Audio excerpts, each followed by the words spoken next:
नमस्कार। आज हम एक बहुत ही अहम विषय पर बात करने वाले हैं।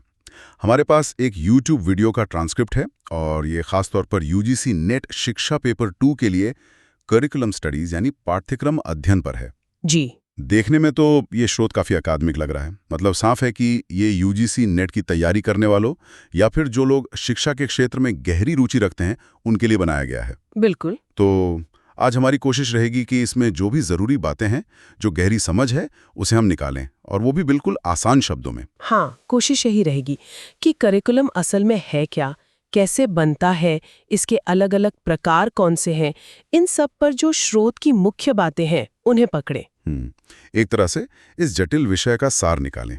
तो चलिए शुरू करते हैं। बिल्कुल। तो सबसे पहले ये शब्द ही करिकुलम सुनने में थोड़ा भारी सा लगता है। शोध में बताया है कि ये लातीनी भाषा के शब्द क्यूरेरे से आया है। इसका मतलब क्या हुआ? हाँ, क्यूरेरी, इसका सीधा सा मतलब है रेस कोर्स। Race course. हाँ, जैसे दौड़ने का एक तय रास्ता होता है ना, वैसे करिकुलम शिक्षा के लिए एक तरह का मार्ग या पथ तय करता है। पर यहाँ एक बहुत जरूरी बात है जो सोर्स बताता है क्या? कि करिकुलम सिर्फ वो नहीं है जो किताबों में लिखा है, मतलब सिर्फ सिलेबस नहीं है। अच्छा, तो फिर इसमें और क्या क्या आ जाता है? स्रोत इसे ना 3 हिस्सों में देखता है। पहला तो हो गया करिकुलर, जिसमें आपके अकादमिक विषय, सिलेबस वो सब आ गए। ठीक है। दूसरा है को करिकुलर, जैसे खेल कूद, संगीत, कला, स्कूल के फंक्शंस, कॉम्पिटिशन्स, ये सब। राइट, स्पोर्ट्स, कल्चरल बदलो। एक्टिविटीज। और तीसरा हिस्सा वो सबसे दिलचस्प है, सीखने के अनुभव, लर्निंग एक्सपीरियंसेस। सीखने के अनुभव, ये क्या है? मतलब जो क्लासरूम में पढ़ाई होती है उससे अलग है ये? हाँ, कुछ हद तक अलग है। स्रोत कहता है कि ये अनुभव योजनाबद्ध भी हो सकते हैं, मतलब प्लान्ड, जैसे टीचर ने कोई एक्टिविटी प्लान की हो। ओके। और अनियोजित भी, अनप्लान्ड, मतलब अचानक कुछ हुआ और छात्र ने उससे कुछ सीख लिया। अच्छा। इसी तरह ये प्रत्यक्ष हो सकते हैं, डायरेक्ट, जैसे लैब में एक्सपेरिमेंट करना, और अप्रत्यक्ष भी, इनडायरेक्ट, जैसे स्कूल के पूरे माहौल से कुछ सीखना। अनियोजित और अप्रत्यक्ष, ये थोड़ा कंफ्यूजिंग है। इसका कोई उदाहरण है स्रोत में? हाँ, बिल्कुल। स्रोत एक बहुत अच्छा उदाहरण देता है। अच्छा। मान लीजिए स्कूल में कोई मैच हो रहा है, आप टीम में नहीं खेल रहे हैं पर अपनी स्कूल टीम के लिए जोर जोर से चीयर कर रहे हैं। हाँ, होता है सर। तो ये जो अपनी टीम के लिए गर्व महसूस हो रहा है, जो एकता की भावना आ रहे हैं, ये किसी किताब में तो लिखी नहीं है ना? नहीं, बिल्कुल नहीं। ये एक अनियोजित अप्रत्यक्ष अनुभव है जो आपको टीम स्पिरिट सिखा रहा है। इसी तरह दोस्तों की मदद करना, अपना लंच शेयर करना, ये सब भी सीखने के अनुभव हैं जो हमें पता भी नहीं चलता और हम सीखते जाते हैं। वाह, ये तो वाकई सोचने वाली बात है। कितना कुछ हम बिना किसी प्लान के ही सीख लेते हैं। पर एक सवाल है, क्या जो हम स्कूल के बाहर सीखते हैं वो भी करिकुलम का हिस्सा माना जाएगा? देखिए, यहाँ स्रोत जॉन डेवी का जिक्र करता है और एक तरह की सीमा खींचता है। अच्छा, क्या सीमा? डेवी के अनुसार करिकुलम के तहत जितने भी अनुभव आते हैं, चाहे वो करिकुलर हो, को करिकुलर हो, प्लान्ड हो या अनप्लान्ड, वो सब स्कूल के दायरे में ही होने चाहिए। मतलब स्कूल की चारदीवारी के अंदर? हाँ, स्कूल के बाहर जो अनुभव मिलते हैं उन्हें औपचारिक करिकुलम का हिस्सा नहीं माना जाता। स्रोत के हिसाब से ये एक महत्वपूर्ण लाइन है। समझ गया। तो डेवी के अनुसार करिकुलम स्कूल की दुनिया तक ही सीमित है। अच्छा, स्रोत ये भी बताता है कि करिकुलम को देखने के भी अलग अलग नजरिए हो सकते हैं। मतलब इसे सिर्फ रास्ते की तरह ना देखकर और कैसे समझ सकते हैं? हाँ, स्रोत में 4 मुख्य नजरिए दिए गए हैं। पहला, करिकुलम को एक उत्पाद की तरह देखना, प्रोडक्ट। उत्पाद? जैसे? मतलब ये किसी खास लक्ष्य को पाने का एक साधन है।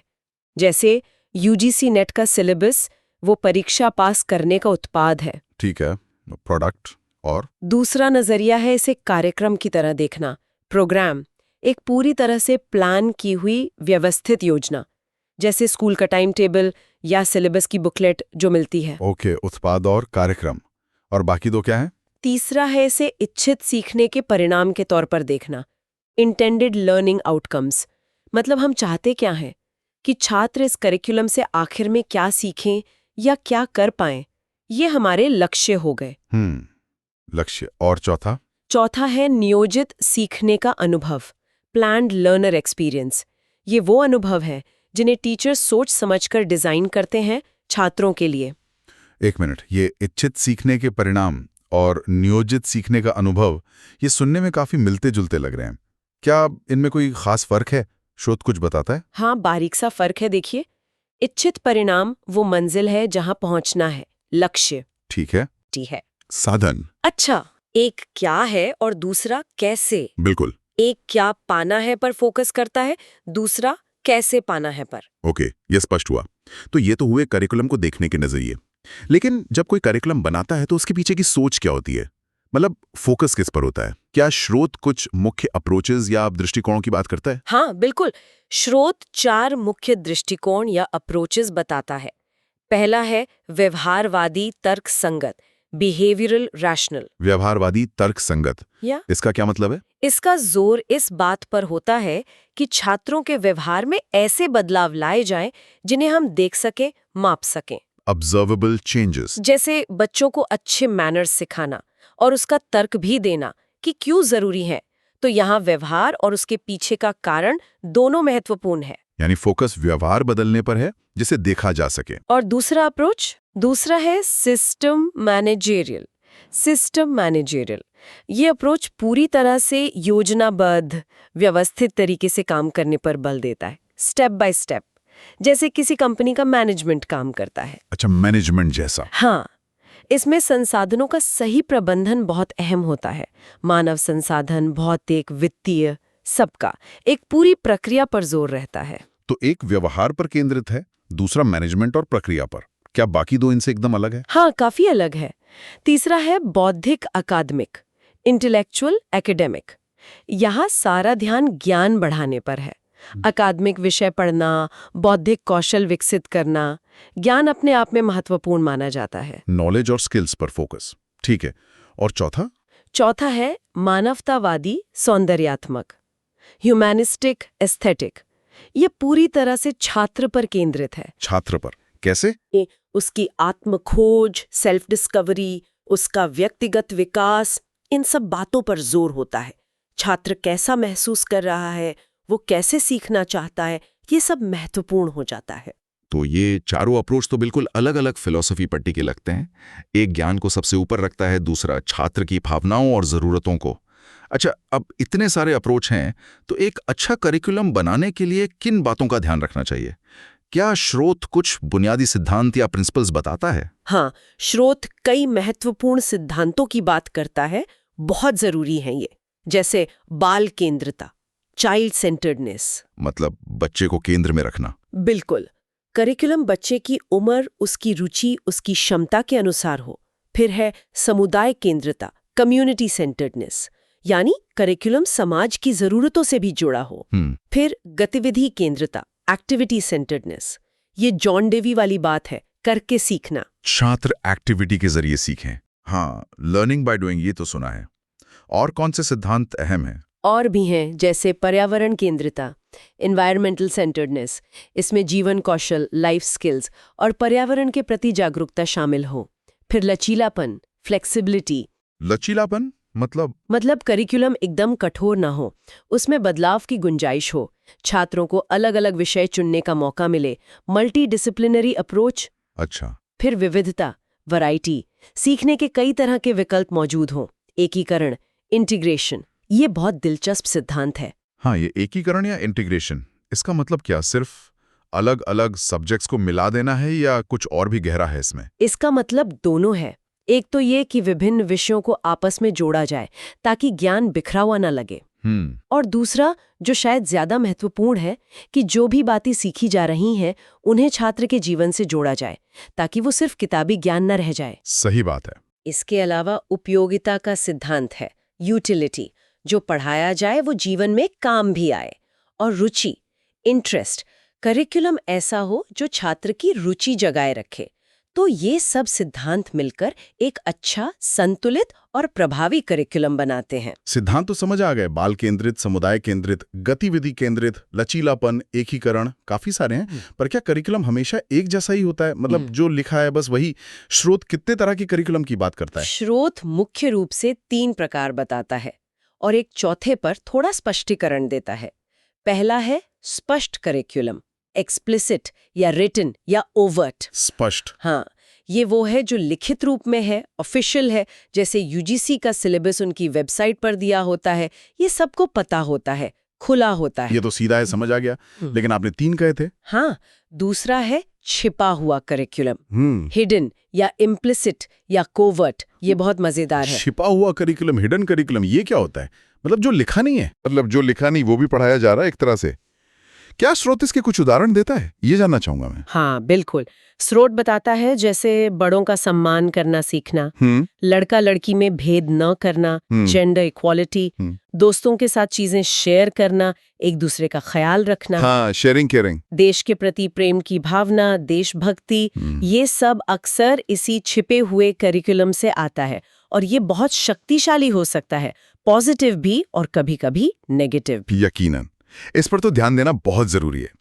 और तीसरा प्रकार क्या बताया स्रोत ने? तीसरा है शून्य करिकुलम, नल या जीरो करिकुलम। ये शब्द आइजनर ने दिया था। शून्य करिकुलम, जीरो, इसका क्या मतलब? इसका मतलब है वो विषय या टॉपिक्स जिन्हें जानबूझकर करिकुलम से बाहर रखा जाता है, जिन्हें पढ़ाया ही नहीं जाता। बाहर रखा जाता है जानबूझकर? क्यों? क्या स्रोत बताता है कि ऐसा क्यों करते हैं?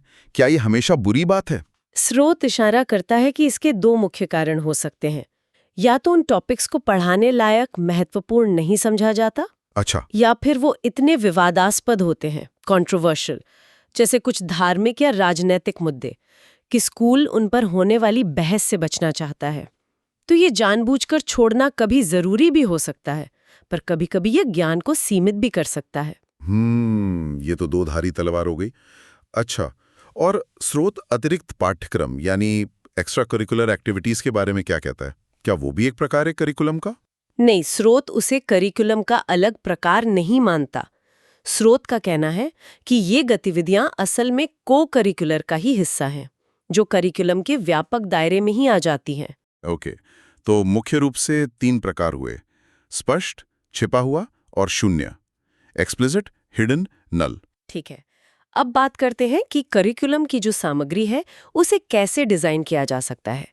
स्रोत कुछ खास डिजाइन या मॉडल्स भी बताता है ना। हाँ, कुछ विशिष्ट डिजाइन या मॉडल्स का जिक्र है। एक है स्पाइरल मॉडल। स्पाइरल मॉडल इसे ब्रूनर ने दिया था। स्पाइरल, जैसे स्प्रिंग होता है। हाँ, कुछ वैसा ही। इसका आइडिया ये है कि ज्ञान धीरे धीरे बनता है। आप एक कॉन्सेप्ट लिखते हैं, फिर कुछ समय बाद उसी कॉन्सेप्ट पर लौटते हैं, लेकिन इस बार ज्यादा गहराई और जटिलता के साथ। अच्छा, जैसे स्प्रिंग में होता है ना, आप ऊपर जाते हैं पर घूमकर पिछले पॉइंट के ठीक ऊपर आते हैं। पुराना ज्ञान नए ज्ञान से जुड़ता है और मजबूत होता है। यानी बार बार लौटना, पर हर बार ज्यादा समझ के साथ। दिलचस्प है। और कौन से मॉडल है? एक है सामयिक मॉडल, टॉपिकल मॉडल। ये किसी एक टॉपिक या थीम पर केंद्रित होता है। ठीक है। एक है संकेंद्रित मॉडल, कॉन्सेंट्रिक मॉडल। ये संकेंद्रित या कॉन्सेंट्रिक मॉडल कैसे काम करता है? क्या ये स्पाइरल जैसा ही है? सुनने में थोड़े एक जैसे लग रहे हैं। थोड़ा अलग है। संकेंद्रित मॉडल एक सरल केंद्रीय बिंदु से शुरू होता है और फिर धीरे धीरे ज्ञान का दायरा बाहर की ओर फैलाता है। जैसे तालाब में पत्थर फेंकने से लहरें बाहर की ओर फैलती हैं। अच्छा, लहरों की तरह। हाँ, स्रोत गणित का उदाहरण देता है। पहले बच्चा शायद सिर्फ प्लस का निशान सीखता है, फिर साधारण जोड़, फिर मुश्किल जोड़, और फिर उसी जोड़ के आधार पर आगे बढ़ते हुए बीजगणित, अलजेब्रा और त्रिकोणमिति, ट्रिग्नोमेट्री तक पहुंचता है। तो केंद्र से दायरा बढ़ रहा है। ओके, स्पाइरल में आप कॉन्सेप्ट पर लौटते हैं, संकेंद्रित में आप केंद्र से बाहर की ओर फैलते हैं। बहुत बढ़िया उदाहरण। और कोई डिजाइन? एक और महत्वपूर्ण है, एकीकृत मॉडल, इंटीग्रेटेड मॉडल। एकीकृत, ये हमने सिद्धांतों में भी सुना था। हाँ, ये वही आइडिया है। इसमें विषयों को अलग अलग डिब्बों में बंद करके नहीं पढ़ाया जाता, बल्कि उन्हें आपस में मिलाकर एक समग्र रूप में पेश किया जाता है। जैसे इतिहास पढ़ाते हुए भूगोल, साहित्य और कला को भी साथ में जोड़ देना। इससे शायद विषय ज्यादा रिलेटेबल लगते होंगे। बिल्कुल, ज्ञान जुड़ा हुआ महसूस होता है। ये सब डिजाइन तो ठीक है, पर एक सवाल और, ये जो पूरा करिकुलम बनता है, इसकी नींव क्या है? मतलब ये सब किस आधार पर तय होता है कि क्या पढ़ाना है, क्यों पढ़ाना है? बहुत अच्छा सवाल है। स्रोत के अनुसार करिकुलम 3 मजबूत स्तंभों पर खड़ा होता है। 3 फाउंडेशन। 3 स्तंभ कौन कौन से? पहला है दर्शन शास्त्र, फिलॉसफी। फिलॉसफी, वो कैसे? देखिए, फिलॉसफी शिक्षा के क्यों और क्या का जवाब देती है। शिक्षा के उद्देश्य क्या होने चाहिए, कौन सा ज्ञान मूल्यवान है, क्या पढ़ाना सही है? स्रोत इसकी तुलना गूगल मैप से करता है, जो हमें मंजिल भी दिखाता है और रास्ता भी। वाह, गूगल मैप्स सही एनोलॉजी है। ये तो दिशा देने वाला स्तंभ हो गया। और बाकी दो? दूसरा स्तंभ है मनोविज्ञान, साइकोलॉजी। ये हमें बताता है कि किसे पढ़ाना है, यानी शिक्षार्थी को समझने में मदद करता है। अच्छा, छात्र को समझने में। हाँ, छात्र कैसे सीखते हैं, उनकी उम्र क्या है, उनकी क्षमताएं क्या है, उनकी जरूरतें, उनकी रुचि क्या है। मनोविज्ञान इन सब बातों की गहरी समझ देता है, जो करिकुलम बनाने के लिए जरूरी है। और तीसरा स्तंभ? तीसरा स्तंभ है समाजशास्त्र, सोशियोलॉजी। ये हमें बताता है कि किसके लिए पढ़ाना है, यानी समाज के लिए। समाज के लिए। हाँ, समाज की जरूरतें क्या हैं, भविष्य का नागरिक कैसा होना चाहिए, जो सामाजिक बदलाव आ रहे हैं उनका करिकुलम पे क्या असर पड़ना चाहिए। ये सब समाजशास्त्र तय करने में मदद करता है। तो दर्शन शास्त्र क्यों और क्या, मनोविज्ञान किसे और समाजशास्त्र किसके लिए, ये तीनों मिलकर करिकुलम का आधार तय करते हैं। ये तो वाकई बहुत गहरा कनेक्शन है। अच्छा, नींव समझ ली, अब करिकुलम बन गया, डिजाइन हो गया, तो क्लास में उसे पहुंचाया कैसे जाता है?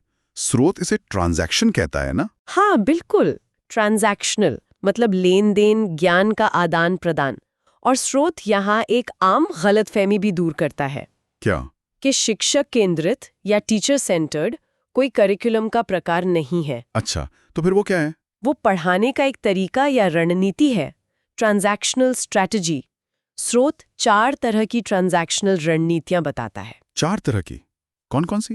पहली है शिक्षक केंद्रित, टीचर सेंटर्ड। इसमें टीचर मुख्य भूमिका में होता है, जैसे लेक्चर देना, डेमोन्स्ट्रेशन करना, टीम टीचिंग। हाँ, ये तो पारंपरिक तरीका है। दूसरा है शिक्षार्थी केंद्रित, लर्नर सेंटर्ड, जहां फोकस छात्र पर होता है, जैसे व्यक्तिगत जरूरत के हिसाब से पढ़ाना, पर्सनलाइज्ड लर्निंग, या दूरस्थ शिक्षा, डिस्टेंस लर्निंग, या प्रोग्राम्ड इंस्ट्रक्शन, जिसमें छोटे छोटे स्टेप्स में सिखाया जाता है। ठीक है, लर्नर सेंटर्ड। तीसरी है अनुभवात्मक, एक्सपीरियंशियल, यानी करके सीखना।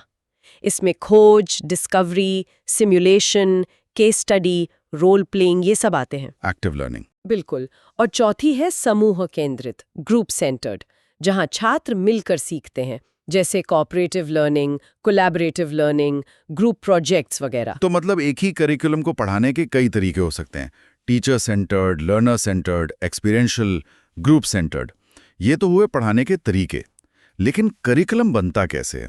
इसकी कोई पूरी प्रक्रिया होती होगी? स्रोत ने शायद A+ OPI जैसा कुछ बताया था। हाँ, स्रोत करिकुलम विकास की एक व्यवस्थित प्रक्रिया बताता है, सिस्टमैटिक प्रोसेस, जिसे संक्षेप में A+ OPI कह सकते हैं। ये एक तरह का फ्रेमवर्क है। A+ OPI, ये क्या है? ए मतलब विश्लेषण, एनालाइज। सबसे पहले जरूरतें जांची जाती हैं, छात्र की क्या जरूरतें हैं, समाज की क्या है, और विषय वस्तु या कंटेंट की क्या जरूरतें हैं। Okay, analysis. फिर ओ मतलब उद्देश्य निर्धारण, ऑब्जेक्टिव्स। इस विश्लेषण के आधार पर लक्ष्य तय किए जाते हैं कि इस करिकुलम से हासिल क्या करना है। ऑब्जेक्टिव्स। फिर आता है पी यानी योजना, प्लानिंग। अब पूरी योजना बनती है, क्या पढ़ाना है, कंटेंट, कैसे पढ़ाना है, मेथड्स, किन चीजों की मदद से पढ़ाना है, रिसोर्सेज, और कैसे जांचना है कि छात्र सीखा या नहीं, इवैल्यूएशन टूल्स। पूरी प्लानिंग, ठीक है। फिर आए कार्यान्वयन, इम्प्लीमेंटेशन। अब योजना को लागू किया जाता है, मतलब क्लासरूम में सच्ची पढ़ाया जाता है। यही ट्रांजैक्शन वाला हिस्सा है। Okay, implementation. और आखिर में ई, मूल्यांकन, इवैल्यूएशन। इसमें देखा जाता है कि जो उद्देश्य शुरू में तय किए थे वो पूरे हुए या नहीं, क्या अच्छा रहा, क्या कमजोरियां थीं, और आगे क्या सुधार किया जा सकता है। A+ OPIE, analyse, objectives, plan, implement, evaluate. विश्लेषण, उद्देश्य, योजना, कार्यान्वयन, मूल्यांकन। ये तो काफी तार्किक और पूरी प्रक्रिया लगती है। और स्रोत ये भी बताता है कि ये प्रक्रिया कई करिकुलम मॉडल्स का आधार भी है। हाँ बिल्कुल, कई मॉडल्स इसी OPI या APS OPI फ्रेमवर्क पर आधारित है। हालांकि हर मॉडल का अपना खास फोकस या तरीका होता है। स्रोत पहले तो मॉडल्स को 2 बड़ी श्रेणियों में रखता है। कौन सी 2 श्रेणियां? तकनीकी वैज्ञानिक मॉडल, जो बहुत व्यवस्थित होते हैं, स्टेप बाय स्टेप चलते हैं, यूनिवर्सल होने का दावा करते हैं। और दूसरे गैर तकनीकी मॉडल, जो ज्यादा व्यक्तिपरक होते हैं, संदर्भ पर आधारित होते हैं। तकनीकी और गैर तकनीकी, ठीक है।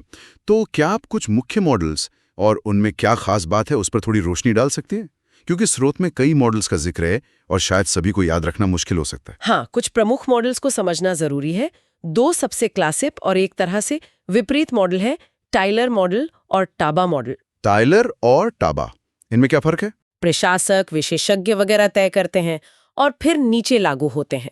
ये ओपीआई के 4 बुनियादी सवालों पर आधारित है। ऊपर से नीचे, टॉप डाउन। और टाबा का मॉडल? टाबा का मॉडल बिल्कुल उल्टा है। इसे ग्रास रूट्स या बॉटम अप कहते हैं। बॉटम अप मतलब नीचे से ऊपर। हाँ, इसमें पहल नीचे से होती है, यानी शिक्षकों से, क्योंकि टाबा का मानना था कि शिक्षकों को क्लासरूम की असलियत का सबसे अच्छा पता होता है, इसलिए करिकुलम विकास में उनकी भूमिका अहम होनी चाहिए। टाबा ने 7 स्टेप्स दिए, जो मूल रूप से A+OPI का ही विस्तार हैं, पर प्रक्रिया शिक्षकों से शुरू होती है। तो ये तो असल में सत्ता और विशेषज्ञता का सवाल हो गया कि करिकुलम कौन तय करेगा, ऊपर बैठे एक्सपर्ट्स या जमीनी स्तर पर काम करने वाले शिक्षक। ये तो बड़ा बुनियादी अंतर है। अच्छा, इनके अलावा और कौन से मॉडल अहम हैं जिनका जिक्र स्रोत में है? इन विकास मॉडल्स के अलावा कुछ मॉडल मूल्यांकन और निर्णय लेने पर ज्यादा ध्यान देते हैं, जैसे CIPP मॉडल। ये स्टफल बीम ने दिया। CIPP, इसका क्या मतलब है? ये 4 चीजों के लिए है। कॉन्टेक्स्ट यानी उद्देश्य, इनपुट यानी योजना, प्रोसेस यानी कार्यान्वयन और प्रोडक्ट यानी परिणाम। ये निर्णय केंद्रित मॉडल है। हर स्तर पर क्या निर्णय लेने हैं इस पर फोकस करता है। Okay, context, input, process, product, CIPP। जी। इसी तरह स्टेक का मॉडल है। इसे प्रतिक्रियात्मक मॉडल कहते हैं। प्रतिक्रियात्मक? हाँ, ये देखता है कि जो चाहा गया था यानी इंटेंडेड ऑब्जेक्टिव और जो असल में हुआ यानी अचीव्ड आउटकम, उनमें कितनी समानता या अनुरूपता है यानी कॉन्ग्रुएंसी। ये 3 चरणों को देखता है। पूर्ववृत्त यानी एंटीसीडेंट, इसमें उद्देश्य और योजना दोनों आ जाते हैं। लेन देन यानी कार्यान्वयन और परिणाम यानी मूल्यांकन। तो CIPP और स्टेक, ये मूल्यांकन और फीडबैक पे ज्यादा केंद्रित लगते हैं। और कोई मॉडल जिसका जिक्र जरूरी हो? हाँ, 2-3 और का संक्षिप्त जिक्र कर लेते हैं। एक है स्क्राइबन का लक्ष्य मुक्त गोल फ्री मूल्यांकन मॉडल। लक्ष्य मुक्त गोल फ्री, ये कैसा मॉडल है? स्क्राइबन का कहना था कि अगर हम सिर्फ पहले से तय लक्ष्यों गोल्स पर ही ध्यान देंगे तो हो सकता है कि हम करिकुलम के कुछ अनपेक्षित लेकिन महत्वपूर्ण नतीजों को नजरअंदाज कर दें। इसलिए हमें बिना पहले से लक्ष्य तय किए मूल्यांकन करना चाहिए ताकि सब कुछ देखा जा सके। इन्होंने ही फॉर्मेटिव और समेटिव मूल्यांकन जैसे शब्द दिए थे। अच्छा, ये तो बिल्कुल अलग सोच है। हाँ, फिर एक व्हीलर का मॉडल है जो टाइलर जैसा ही ओपाई स्टेप्स फॉलो करता है पर चक्रीय है, पहिए की तरह। और एक किर्कपैट्रिक का मॉडल है जो खास तौर पर ट्रेनिंग प्रोग्राम्स के मूल्यांकन के लिए बहुत व्यवहारिक माना जाता है। इसके 4 स्तर हैं: प्रतिक्रिया, सीखना, व्यवहार और परिणाम। ठीक है, तो कई सारे मॉडल हैं, Tyler, Taba, CIPP, Stake, Scriven, Wheeler, Kirkpatrick. हर एक का अपना नजरिया है, अपना फोकस है। अब करिकुलम बन गया, लागू हो गया, उसका मूल्यांकन भी हो गया, पर यह हमेशा एक जैसा तो नहीं रह सकता ना। बिल्कुल नहीं। शिक्षा नीति बदलती है, समाज बदलता है, नई जरूरतें आती हैं। तो स्रोत करिकुलम में बदलाव या चेंज के बारे में क्या कहता है? स्रोत बताता है कि बदलाव 2 तरह से हो सकता है। एक प्रोएक्टिव यानी योजना बनाकर सोच समझकर बदलाव करना, भविष्य की जरूरतों को देखते हुए। और दूसरा रिएक्टिव यानी किसी दबाव में आकर या अचानक आई किसी जरूरत की वजह से बदलाव करना, जैसे कोविड के समय ऑनलाइन शिक्षा की तरफ जाना पड़ा। हाँ, सही उदाहरण है। और ये बदलाव भी क्या कई तरह के हो सकते हैं, मतलब छोटे मोटे या बड़े? हाँ, स्रोत बदलाव की कुछ श्रेणियां या कैटेगरीज बताता है। पहली है प्रतिस्थापन, सब्स्टिट्यूशन। इसमें पुरानी चीज को हटाकर पूरी तरह कोई नई चीज ले आते हैं, जैसे पुराना सिलेबस हटाकर बिल्कुल नया ले आना। Okay, substitution. दूसरी है परिवर्तन, ऑल्टरेशन। इसमें मौजूदा चीज में ही थोड़े बहुत फेरबदल किए जाते हैं, बड़े बदलाव नहीं। छोटे मोटे बदलाव, ऑल्टरेशन। तीसरी है पुनर्गठन, रीस्ट्रक्चरिंग। ये बड़ा बदलाव है, इसमें पूरे ढांचे में ही बदलाव किया जाता है। स्रोत नई शिक्षा नीति के 5+3+3+4 वाले संरचनात्मक स्ट्रक्चरल बदलाव को इसका उदाहरण देता है। हाँ, वो तो काफी बड़ा स्ट्रक्चरल चेंज है। फिर एक है अशांति विक्षोभ। ये समय के साथ धीरे धीरे होने वाले छोटे लेकिन जरूरी बदलाव होते हैं। और आखिरी है मूल्य अभिविन्यास। ये तब होता है जब बदलाव जीवन मूल्यों, नैतिक शिक्षा या स्किल्स पर केंद्रित होता है। वाह, तो आज हमने करिकुलम की दुनिया का एक पूरा चक्कर लगा लिया है। इसकी परिभाषा और इसके घटकों से शुरू करके इसे देखने के अलग अलग नजरिए, इसे बनाने के सिद्धांत, इसके प्रकार, स्पाइरल, कॉन्सेंट्रिक, इसकी नींव, फिलॉसफी, साइकोलॉजी, सोशियोलॉजी, इसे पढ़ाने के तरीके, ट्रांजैक्शन, इसके विकास की प्रक्रिया, A+OPI, इसके ढेरों मॉडल्स, टाइलर, टाबा, CIPP और आखिर में इसमें होने वाले बदलावों तक। श्रोते वाकई काफी गहराई से इन सब पहलुओं को छुआ है। निश्चित रूप से। और ये सारी जानकारी सिर्फ UGC नेट जैसी परीक्षाओं के लिए ही उपयोगी नहीं है, बल्कि ये समझने के लिए भी बहुत जरूरी है कि हमारी शिक्षा प्रणाली असल में काम कैसे करती है और क्यों वैसे काम करती है जैसे वो करती है। ये हमें शिक्षकों के तौर पर, नीति निर्माताओं के तौर पर और यहाँ तक कि अभिभावकों के तौर पर भी सोचने पर मजबूर करती है। बिल्कुल सही कहा आपने। और यहाँ पर ना एक सवाल मेरे मन में आता है जिस पर शायद हमें और आपको और सुनने वालों को भी सोचने की जरूरत है। हमने छिपे हुए करिकुलम की बात की, वो अनकही चीजें जो छात्र स्कूल में सीखते हैं, अच्छे या बुरे मूल्य, दृष्टिकोण। हाँ, हिडन करिकुलम। अगर ये इतना शक्तिशाली है और अनजाने में काम करता है, तो क्या स्कूल और शिक्षक जानबूझकर सचेत रूप से ऐसा माहौल बना सकते हैं, ऐसी रणनीतियां अपना सकते हैं जिससे ये छिपा हुआ करिकुलम केवल सकारात्मक, समावेशी और न्यायपूर्ण मूल्यों को ही बढ़ावा दे? इसे नेगेटिव होने से कैसे रोका जा सकता है? शायद इस दिशा में सोचना और काम करना हमारी शिक्षा को और ज्यादा सार्थक और उद्देश्यपूर्ण बना सकता है। बहुत ही विचारणीय प्रश्न छोड़ा है आपने आखिर में। इस पर सोचना वाकई जरूरी है।